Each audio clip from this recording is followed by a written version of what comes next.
Silakan Tuan. Terima kasih Tuan Fauzul ya. Terima kasih. Pagi. Selamat pagi. Pagi. Ya. Rasa seronok dapat bersama-sama dengan sahabat-sahabat yang bersemangat tinggi pada pagi ini. Ya, sebagaimana yang Tuan Fauzul jelaskan tadi, kita akan mengalami krisis. Jadi persoalannya bagaimanakah kita nak melihat krisis itu? Adakah kita nak melihat krisis itu sebagai suatu malapetaka atau krisis itu sebagai opportunity? Jadi itu terpulang kepada kita tuan-tuan. Saya mengalami krisis yang pertama. Saya ceritakan pengalaman diri saya terlebih dahulu. Yang pertama ketika saya mula-mula menjadi businessman, mula-mula buat bisnes dulu pada tahun 2006, 2007. Daripada seorang yang bekerja, saya buat bisnes. Tiba-tiba, apabila saya jadi buat bisnes dan income bisnes saya tu sebenarnya pada masa tu tahun 2006 dah sama ataupun lebih tinggi daripada income saya semasa bekerja. Jadi saya pun buat keputusan tahun 2007 Januari saya buat full time. Dah baca buku Robert Kiyosaki semua, kita semangatlah. Jadi bila buat full time tu alhamdulillah dalam minggu pertama first week in 2007 saya dah close satu case $500,000. Alhamdulillah. Terus jadi instant superstar. Wow. Dan saya memang excited. Jadi saya pun kata, tak silaplah saya join business ni. This is the right way, this is the right time to do it. Tapi tuan-tuan, langit tidak selalunya cerah. Kita merancang dan Allah juga merancang, dan perancangan Allah itulah yang akan prevail tuan-tuan. Kita tahu apa yang berlaku pada tahun 2007 dan 2008 economic crisis, American subprime crisis di USA, tetapi dia efek kita di sini. Stock market tiba-tiba jatuh.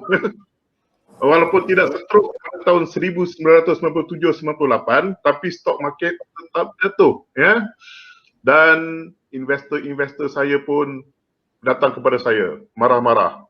Saya pun takut nak jumpa investor. Saya tanya bos saya, macam mana? Bos, what to do? Dia kata, you just stay there. Duduk kat situ dan jangan lari. Investor nak marah, you jumpa je investor. Kalau dia orang marah, saya nak buat apa bos? Dia orang marah, you dengar. Jadi saya pun tak lari, sebab sebelum tu masa saya bekerja, saya selalu tukar-tukar kerja. Jadi saya berkata pada sekarang ni, pada masa krisis ni, saya tidak akan lari, I will stay put. Saya akan bangkit, kata. Macam Summit ni jugalah, saya akan bangkit lebih tinggi daripada sebelum krisis ni. Jadi saya pun menghadap, saya menghadap customer marah-marah pun saya dengar, saya senyum, terima kasih. Saya tak pernah buat macam tu sebelum ni. Saya ikut betul-betul cakap mentor saya tu. Saya follow dan akhirnya tuan-tuan, sebenarnya mentor kita dalam bisnes ni ialah customer-customer yang marah-marah tadi. Sebab apa?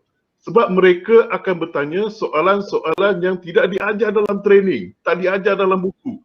They are the real teacher for me. They are the real guru. I thank them for that. Sebab bila mereka marah-marah, saya kata terima kasih. I will come back to you later. Saya akan datang balik pada tuan kemudian. Dan saya pun cari jawapan, saya buat perbincangan, saya buat research. Dan sekarang alhamdulillah, disebabkan saya tidak lari daripada krisis, saya menghadapi krisis, saya sudah boleh jawab apa saja persoalan yang mereka tanyakan. Sebab soalan yang mereka tanyakan pada masa itu adalah soalan-soalan yang paling orang kata payah nak jawab, dicampur dengan emosi. Jadi sebenarnya tuan-tuan, apabila berlaku krisis seperti ini, krisis is opportunity. Cuma kita nak tahu kat mana kita nak cari opportunity tersebut. Sebab bila mereka marah-marah, mereka tanya soalan-soalan cepu mas yang tak ada jawapan, kita cari soalan tu. Next time siapa-siapa nak tanya pun kita tak kisah dah, sebab kita memang dah boleh, insya-Allah kita boleh jawab. Dan alhamdulillah, disebabkan itu customer pun semakin percaya kepada saya, sebab saya tidak pernah lari daripada mereka. Dan disebabkan itu jugalah saya boleh terjun ke dunia training pada tahun 2009. Sebab apa tuan-tuan? Sebab saya sudah menghadapi situasi yang saya rasa antara yang paling getir dalam hidup saya, menangani orang yang marah-marah. Biarkan mereka marah. First time jumpa, mereka marah, kita dengar. Second time jumpa, dia tak marah dah sebab dia dah habis marah dia. Second time jumpa tu, saya pula yang explain. Sebenarnya begini tuan, begini. Oh, dia kata, okey, terima kasih tuan.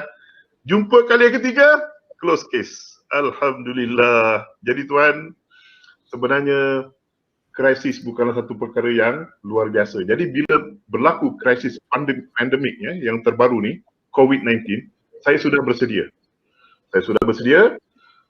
Saya pun belajar dan membuat beberapa perkara lah, seperti saya belajar balik. I need to relearn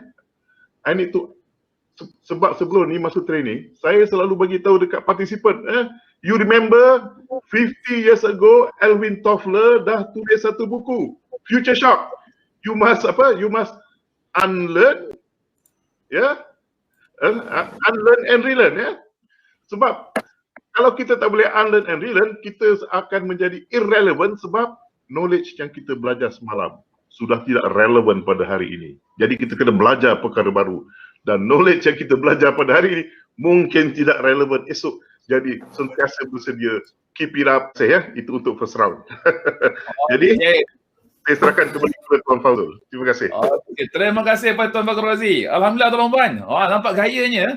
Apa yang Tuan Fakhrul Razi cerita ni amat relevan sekarang. Sebab apa? Ramai orang nampak